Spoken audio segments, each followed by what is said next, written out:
देखिए आज की इस वीडियो में हम BEd second semester micro teaching practical file 108B physical science में फोर्थ लेसन प्लान अर्थात पाठ योजना 4 पढ़ेंगे, जिसका प्रकरण है अम्ल। अम्ल टॉपिक क्लास 8 तथा क्लास 10th का बहुत ही इम्पोर्टेंट टॉपिक है, जो कि केमिस्ट्री अर्थात रसायन विज्ञान का एक महत्वपूर्ण टॉपिक है। अब बात करते हैं हम लेसन प्लान की। तो जैसा कि आप सभी जानते हैं, एक लेसन प्लान को बनाने के लिए 5 कौशलों अर्थात प्रस्तावना कौशल, व्याख्यान कौशल, प्रश्नीकरण कौशल, श्यामपट्ट कौशल तथा पुनर्बलन कौशल, सभी कौशलों के प्रयोग द्वारा ही अर्थात इन सभी चारों कौशलों को स्किल्स के द्वारा ही एक लेसन प्लान का निर्माण होता है। तो जैसा कि इससे पहले आपने lesson plan first, second, third और अब लेसन प्लान फोर्थ पढ़ेंगे। तो स्टार्ट करते हैं हम अपना लेसन प्लान फोर्थ। जैसा कि आप सभी ने इससे पहले वाले वीडियो में भी देखा कि सबसे पहले हम पाठ योजना अर्थात लेसन प्लान लिखेंगे, जो भी नंबरिंग हो। यहाँ पे हमारा फोर्थ है तो हमने फोर्थ लिखा है। उसके पश्चात यदि आप छात्र अध्यापक हो तो छात्र अध्यापक का नाम लिखेंगे, यदि छात्र अध्यापिका हैं तो छात्र अध्यापिका का लिखेंगे। उसके पश्चात हम अभ्यास केंद्र अर्थात जहाँ पे आप अभ्यास कर रहे हैं वहाँ का नाम लिखेंगे। उसके पश्चात दिनांक आप अर्थात आपने लेसन प्लान पर किस दिन कार्य किया है, दिनांक, फिर कक्षा, फिर वर्ग, विषय, उप विषय, कालांश, अवधि, डेट आप देख सकते हैं। उसके अलावा क्लास देखिए, क्लास 10th के लिए लेसन प्लान बनाया है तो क्लास 10th लिखेंगे। वर्ग कौन सा है तो ए, विषय यहाँ पे विज्ञान हो जाएगा, उप विषय अर्थात सब सब्जेक्ट यहाँ पे रासायनिक होगा क्योंकि यह एक रासायनिक विज्ञान का एक टॉपिक है। कालांश तो फर्स्ट है। अवधि तो जैसा कि आप सभी जानते हैं कि लेसन प्लान के लिए 45 मिनट होते हैं, तो यहाँ पे अवधि अर्थात जो टाइमिंग होगी लेसन प्लान की तो वह 45 मिनट होगी। उसके बाद आप प्रकरण अर्थात टॉपिक लिखेंगे अम्ल, एसिड। उसके पश्चात हम बात करते हैं सामान्य उद्देश्य की। तो यहाँ पे हमें 5 पॉइंट पढ़ने होते हैं। पहला, छात्रों में विज्ञान के प्रति रुचि उत्पन्न करना। यदि आपका अदर कोई सब्जेक्ट है तो आप टॉपिक उस सब्जेक्ट के अनुसार आप लेसन प्लान बनाएंगे और वहाँ पे विज्ञान के स्थान पे जो भी आपका सब्जेक्ट है वहाँ पे लिखेंगे। सेकेंड पॉइंट होगा छात्रों में वैज्ञानिक दृष्टिकोण का विकास करना। थर्ड होगा छात्रों में सोचने समझने की क्षमता का विकास करना। फोर्थ होगा छात्रों में तर्क शक्ति, विचार शक्ति व मानसिक शक्तियों का विकास करना। फिफ्थ होगा छात्रों को विज्ञान की उपयोगिता के विषय में जानकारी प्रदान करना। यह तो हो गया सामान्य उद्देश्य। इसके बाद हम बात करेंगे विशिष्ट उद्देश्य। जैसा कि आप सभी जानते हैं, विशिष्ट उद्देश्य के अंतर्गत हमें 3 और टॉपिक पढ़ने होते हैं। पहला ज्ञानात्मक उद्देश्य, दूसरा बोधात्मक उद्देश्य, तीसरा क्रियात्मक उद्देश्य। तो सबसे पहले बात करते हैं हम ज्ञानात्मक उद्देश्य की। तो यहाँ पे आपके 2 पॉइंट पढ़ने होते हैं। पहला, छात्र अम्ल के बारे में जान सकेंगे। दूसरा अर्थात सेकेंड, छात्र अम्ल के महत्व को समझ सकेंगे। इसके पश्चात हम बात करते हैं बोधात्मक उद्देश्य की। तो बोधात्मक उद्देश्य के अंतर्गत भी हम 2 पॉइंट पढ़ेंगे। पहला होगा छात्र अम्ल को परिभाषित कर सकेंगे। दूसरा होगा छात्र अम्लों के कार्यों को बताने में सक्षम होंगे। अब यहाँ पे क्रियात्मक उद्देश्य, तो आप यहाँ पे कहेंगे कि छात्र अम्ल से संबंधित कार्यों को जान सकेंगे या प्रयोगों द्वारा अम्ल की पहचान कर सकेंगे। सहायक सामग्री में तो कुछ खट्टे पदार्थ, पीएच पेपर, जैसा कि आप सभी जानते हैं कि अम्ल या तो हम टेस्ट करते हैं, लेकिन बहुत से ऐसे पदार्थ हैं जिन्हें हम टेस्ट नहीं कर सकते क्योंकि बहुत से ऐसे पदार्थ हैं जो हानिकारक है हमारे लिए। इसलिए हम पीएच पेपर का प्रयोग करते हैं। किसी भी पदार्थ में अम्ल है या क्षार है या फिर साल्ट, उसकी जानकारी प्राप्त करने के लिए हम पीएच पेपर का प्रयोग करते हैं। उसके बाद हम बात करेंगे शिक्षण विधि की। तो शिक्षण विधि, यहाँ पे 2 शिक्षण विधि का हम प्रयोग करते हैं। पहला तो होता है प्रश्नोत्तर विधि, दूसरा होता है व्याख्यान विधि। पूर्व ज्ञान में लिखेंगे हम छात्र अम्ल के विषय में सामान्य जानकारी रखते हैं। इस तरीके से हमारे सामान्य उद्देश्य तथा विशिष्ट उद्देश्य दोनों कंप्लीट होते हैं। अब बात करते हैं हम प्रस्तावना कौशल के प्रश्न अर्थात प्रस्तावना प्रश्न की। तो यहाँ पे आप पहले क्रमांक संख्या लिखेंगे, फिर छात्राध्यापिका कथन, फिर छात्र कथन। तो सबसे पहले हम बात करेंगे प्रस्तावना कौशल होता क्या है। प्रस्तावना कौशल के अंतर्गत हम बालकों के पूर्व ज्ञान को अग्र ज्ञान से जोड़कर एक टॉपिक प्राप्त करते हैं और जिस टॉपिक से हम व्याख्यान कौशल या प्रश्नीकरण कौशल या फिर कहा जाए कि उसी टॉपिक को हम कक्षा में पढ़ाएंगे। तो सबसे पहला क्वेश्चन होगा मनुष्य को ऊर्जा प्राप्त करने के लिए किसकी आवश्यकता होती है। बालक जवाब देंगे भोजन की। तो भोजन जो हमारा आंसर प्राप्त हुआ है छात्रों द्वारा, उसी से हम क्वेश्चन अरेंज करेंगे। भोजन का स्वाद हम शरीर के किस अंग द्वारा लेते हैं या पता करते हैं? तो बालक जवाब देंगे जीभ द्वारा। फिर नेक्स्ट क्वेश्चन होगा, जीभ द्वारा हम कौन कौन से स्वाद का अनुभव करते हैं? बालक बोलेंगे खट्टा, मीठा, कड़वा। फिर आप इन तीनों स्वादों में से कोई एक टॉपिक उठाएंगे और फिर नेक्स्ट क्वेश्चन अरेंज करेंगे। जैसा कि आप देख सकते हैं, खट्टे पदार्थ कौन कौन से हैं? बालक जवाब देंगे नींबू, संतरा आदि। फिर नेक्स्ट क्वेश्चन आपका होगा, नींबू का स्वाद खट्टा क्यों होता है? बालक जवाब देंगे अम्ल के कारण। फिर नेक्स्ट क्वेश्चन होगा, अम्ल के बारे में आप क्या जानते हैं?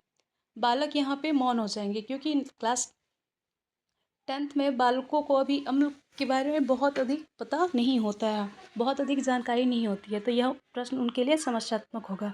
अर्थात इस तरीके से प्रस्तावना कौशल के प्रश्न द्वारा अर्थात प्रस्तावना प्रश्न द्वारा हमें टॉपिक मिल जाएगा अम्ल। अब आप उद्देश्य में लिखेंगे कि बच्चों आज हम लोग अम्ल के बारे में विस्तृत अध्ययन करेंगे। इस तरीके से प्रस्तावना कौशल के प्रश्न समाप्त होते हैं। अब बात करेंगे हम व्याख्यान कौशल अर्थात प्रस्तुतिकरण की। यहाँ से हम अपने टॉपिक को डिफाइन करना प्रारंभ करेंगे। यहाँ पे आप पॉइंट लिखेंगे, फर्स्ट श्यामपट्ट बिंदु, सेकेंड होगा छात्र अध्यापक हैं तो छात्र अध्यापक कथन लिखेंगे, छात्र अध्यापिका हैं तो छात्र अध्यापिका लिखेंगे। उसके पश्चात छात्र या छात्रा कथन। नेक्स्ट होगा श्यामपट्ट कार्य। तो श्यामपट्ट बिंदु पे सबसे पहला पॉइंट आप क्या डिफाइन कर रहे हैं उसको लिखेंगे, जैसा कि आप सभी देख सकते हैं अम्ल की परिभाषा। उसके पश्चात छात्रा अध्यापिका कथन में आप लिखेंगे व्याख्या। उसके पश्चात आप अम्ल को डिफाइन करेंगे, अर्थात आप कहेंगे अम्ल एक रासायनिक पदार्थ होता है जिसका स्वाद खट्टा होता है और अम्ल पानी में घुलकर हाइड्रोजन आयन अर्थात H+ आयन प्रदान करता है या त्यागता है या देता है, जो भी आप वर्ड यूज़ कर सकते हैं। ये नीले लिटमस पेपर को लाल कर देता है। अम्ल का pH मान 7 से कम होता है, अर्थात आप यह भी कह सकते हैं कि अम्ल का जो pH मान होता है वह 1 से लेकर 6.9 तक होता है। अम्ल धातुओं के साथ प्रतिक्रिया कर अर्थात अभिक्रिया कर हाइड्रोजन गैस छोड़ते हैं या त्यागते हैं। उदाहरण में आप लिखेंगे हाइड्रोक्लोरिक अम्ल जिसका सिंबल HCl होता है, सल्फ्यूरिक अम्ल H2SO4 तथा एथेनोइक अम्ल अर्थात CH3COOH। इस तरीके से आप अम्ल को परिभाषित करेंगे। उसके पश्चात आप बालकों से कुछ प्रश्न करेंगे, अर्थात आप 5 से 10 मिनट बालकों के समक्ष कुछ टॉपिक्स डिस्कशन करेंगे और उसके पश्चात बालकों से कुछ प्रश्न करेंगे। जब भी आप डिस्कशन करेंगे तो बालकों को आप पहले ही या तो इंस्ट्रक्शन दे देंगे कि अब हम आप लोगों को अम्ल के बारे में बताने जा रहे हैं, उसे आप ध्यानपूर्वक सुने, क्योंकि उसके पश्चात हम आप सभी से कुछ प्रश्न करेंगे। इस तरीके से होगा क्या कि इससे बालक आपकी बातों को ध्यानपूर्वक सुनेंगे और उसमें रुचि जागरूक करने का प्रयास करेंगे। और जब भी आप व्याख्यान कौशल करेंगे तो उसमें जो भी इम्पोर्टेंट पॉइंट्स है आप उन सभी को बोर्ड पर लिखेंगे। जैसे कि आप लिख सकते हैं अम्ल एक रासायनिक पदार्थ है, फिर अम्ल जल में घुलकर अर्थात H2O में घुलकर H+ आयन देता है, यह नीले लिटमस को लाल कर देता है, जिससे बालक इन बिंदुओं को ध्यान में रख सकें।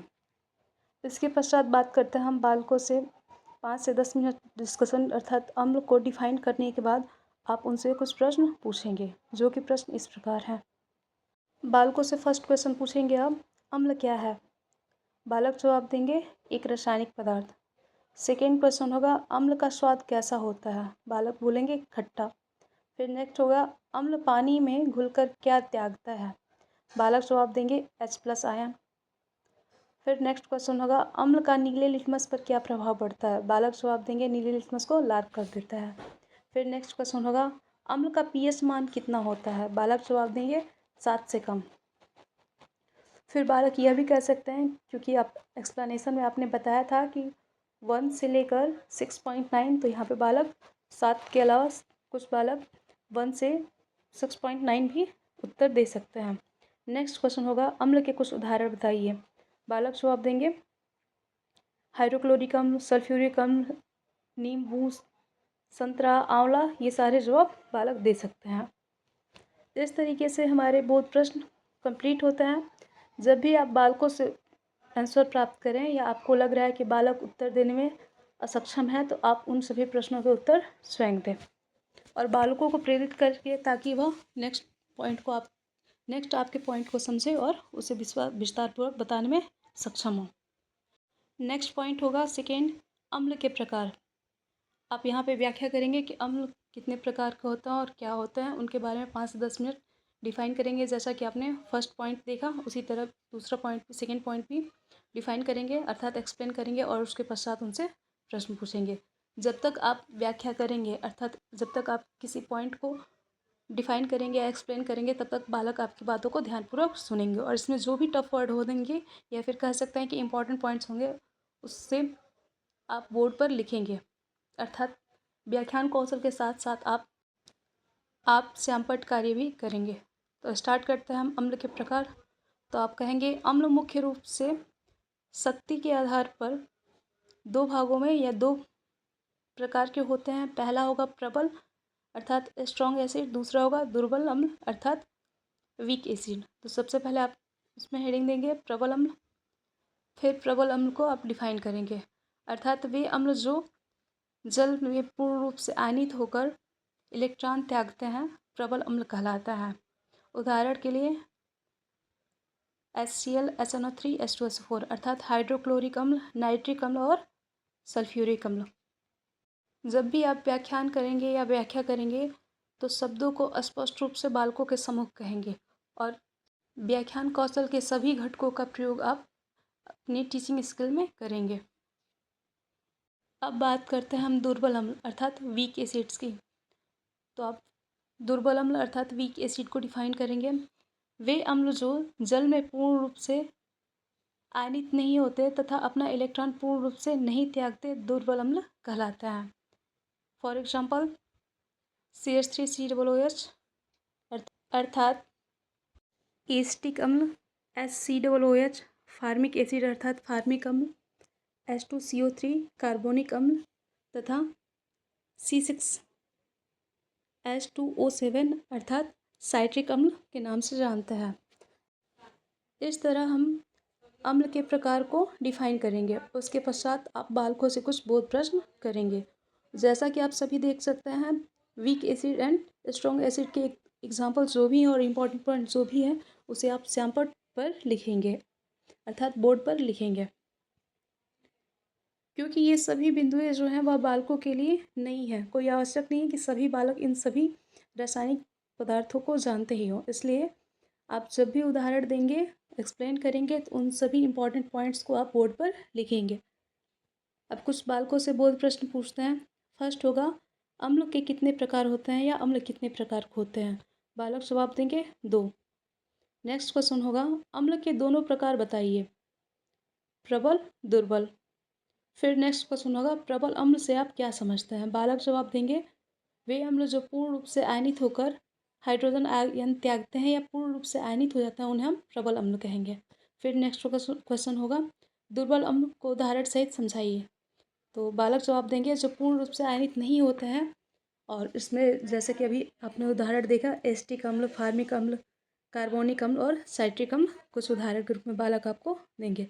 इस तरीके से हमारा 2 पॉइंट कंप्लीट होता है। अब बात करते हैं हम थर्ड पॉइंट अर्थात स्रोत के आधार पर अम्ल के प्रकार। तो उसके पश्चात आप एक्सप्लेन करेंगे अर्थात स्रोत के आधार पर अम्ल के कितने प्रकार हैं। जब भी आप एक्सप्लेन करेंगे, बालकों को आप इंस्ट्रक्शन दे देंगे कि अब हम अम्ल के स्रोत के आधार पर अम्ल को डिफाइन करने जा रहे हैं, आप इन सभी पॉइंट्स को ध्यानपूर्वक सुनें। यहाँ पे आप एक्सप्लेन करेंगे स्रोत के आधार पर मुख्य रूप से अम्ल 2 प्रकार के होते हैं। पहला कार्बनिक अम्ल, दूसरा अकार्बनिक अम्ल।